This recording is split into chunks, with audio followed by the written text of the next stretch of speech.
guys, Kyle, the Death Knight of Anime here, bringing you my review for One Piece episode 836, which gave us the full-on look of, well, it didn't give us the full-on look, but it gave us a huge chunk of Big Mom, aka Charlotte LinLin's backstory, and I'm going to be referring to her as Charlotte LinLin just because that's basically who she was referred to as during this whole arc. So yeah, but okay, so. Immediately, the first scene of this episode had me saying "fuck you" to LinLin's parents. Like, seriously, who the fuck abandons their child because they have an eating disorder? If anything, you should be trying to help her. In fact, help her. And there are definitely many factoring elements for sure, but there are many factoring elements throughout the episode for sure that definitely attribute to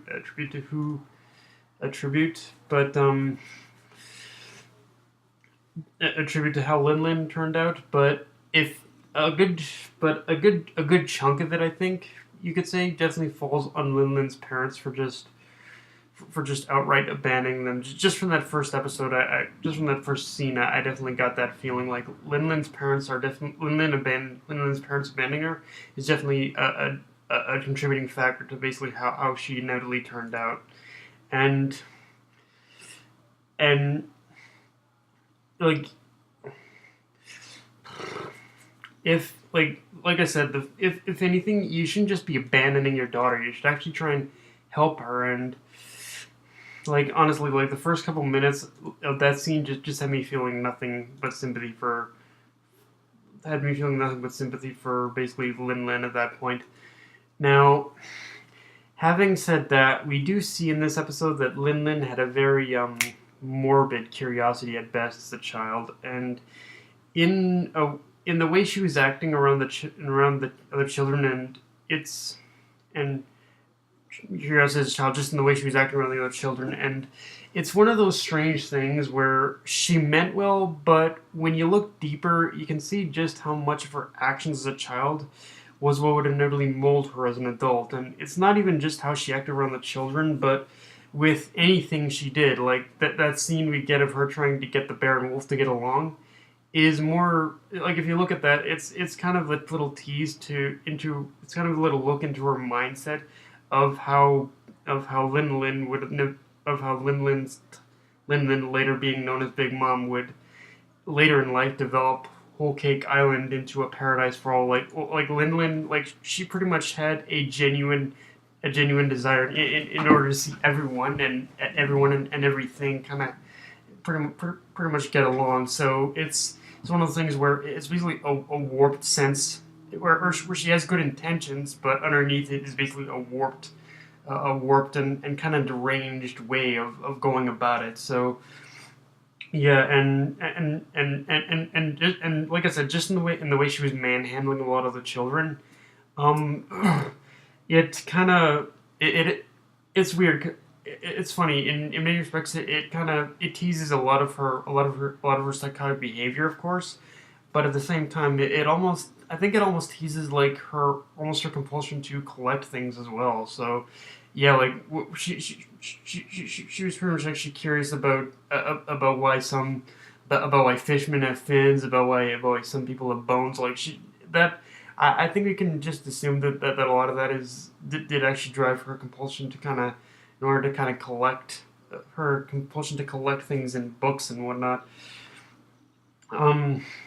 And we get introduced to Mother Caramel in this episode as well as LinLin. Like basically, LinLin and Mother Caramel's connection to the Giants is basically very much one and the same. And in that regard, it did very well at connecting all the moments and characters we've gotten up to this point that basically are basically all part of Elbaf to the overall story. Like the episode did good at connecting Elbaf to basically the overall story of One Piece up to this point, and basically Mother Caramel's and how Mother Caramel is acquainted with the Giants as well.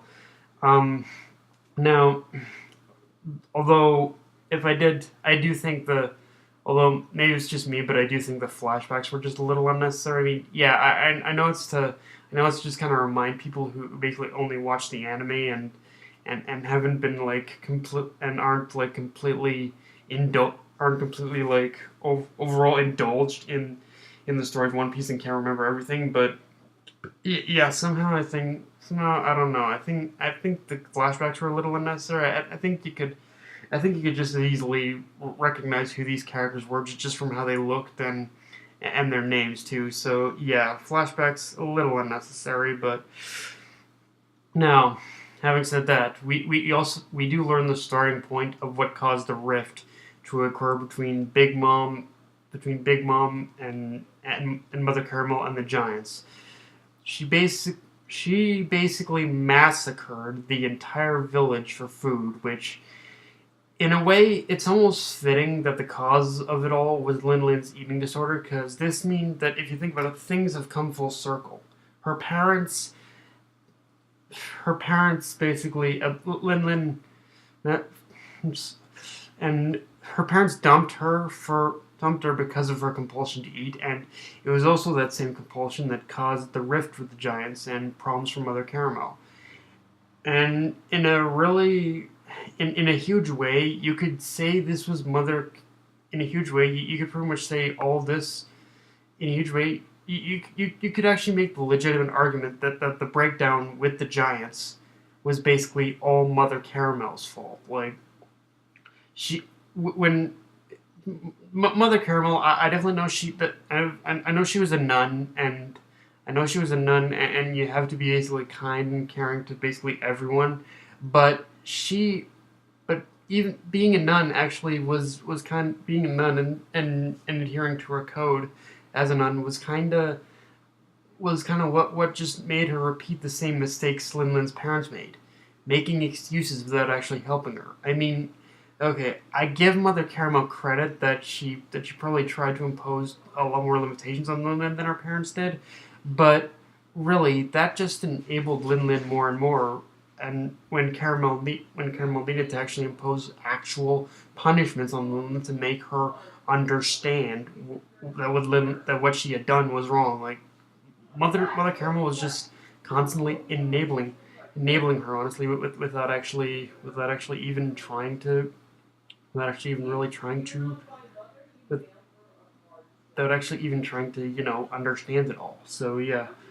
Um, Now, the one answer we didn't get, though, in this episode is what was the trigger to cause Lillian's outlook to change from childlike innocence to downright psychotic behavior?